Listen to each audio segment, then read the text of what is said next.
Hello everyone! Originally, I was planning to upload the full playthrough of Bastion, but the recent alpha build, it added the Spires of Ascension dungeon, which offers some juicy lore. Those of you that have seen my story of Bastion, or even last Monday's video where we talk about the Pantheon of Death, you know about my hope for the general story of the Shadowlands. There's a possibility that it's a very basic jailer is an evil force that must remain imprisoned, and Sylvanas is just doing what she's doing because she doesn't want to spend her afterlife in eternal torment.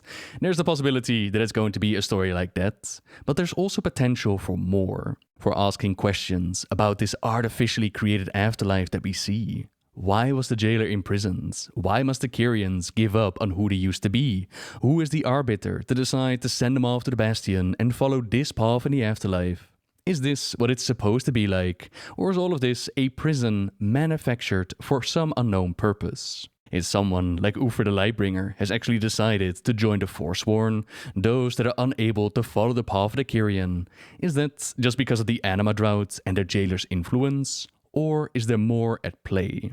Enter the Spires of Ascension, a max level dungeon. The details of Uther and the Forsworn, they're still locked behind the Covenant as far as I'm aware, but we do get some really interesting dialogue. I'll save covering the fights and the dungeon itself for beta times as we get more information.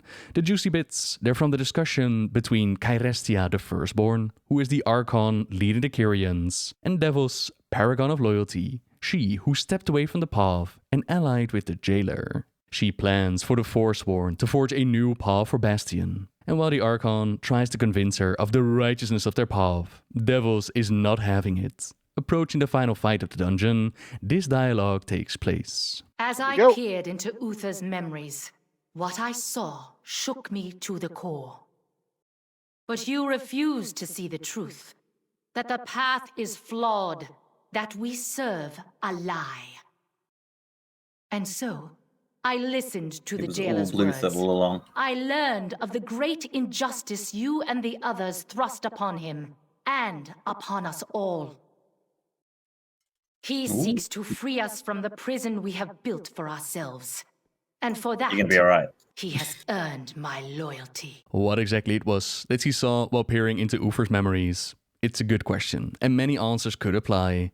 It did make her see that their path is flawed and that they serve a lie. The path of the Kyrian is reflecting on your past life, letting go of who you used to be to better serve in your next role, like becoming a Valkyr and shipping the spirits between the physical world to the next, bringing them before the arbiter for judgment. And Uther, in life, he has dealt with the Orcish invasion, the alliance of Lordaeron, and of course prominently, Arthas' fall to darkness and the destruction of Lordaeron.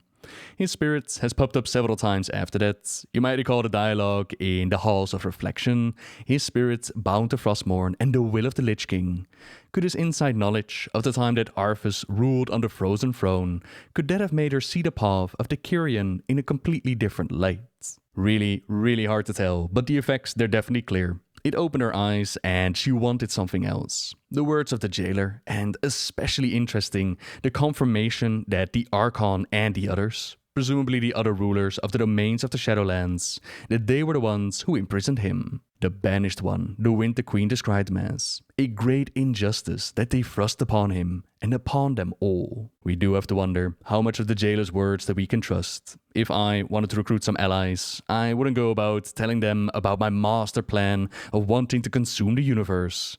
Yet at the same time, it does seem to swing more towards the Shadowlands as we see it, this machine of creating anima that not only used to sustain the Shadowlands, but also contain the jailer, that all of this is not something that Devos was informed about or can get behind. Imagine giving up all you used to be to serve an Archon because you were told that this was a righteous and true path, to then discover that your actions, playing the role of the Valkyr, guiding others through the path of the Kyrian, and by extension creating this anima, that all of that was done for some secret imprisonment plots that you were never told about. He seeks to free us from the prison that we have built for ourselves. And for that, he has earned my loyalty. This is pretty much mirroring what Sylvanas told us as she shattered the Helm of Damnation. This world is a prison, and so is the Shadowlands, apparently. Presumably designed by the Pantheon of Death, and they shall set us free. All that said, the motivation of the jailer, it is still very much unknown. He could be persuading them to his side simply with lies, ultimately still wanting to devour the universe.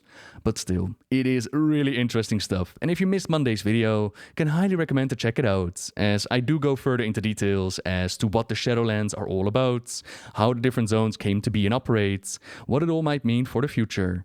Really cool stuff that goes down in Bastion though, and now I'm all the more excited to see the details connected to the Covenant. I did quickly want to share this information. Tomorrow we're going to do a full playthrough, but for now, thank you very much for watching, everyone. As always, subscribe if you like my videos, leave a like if you enjoyed this one, and until next time, see ya!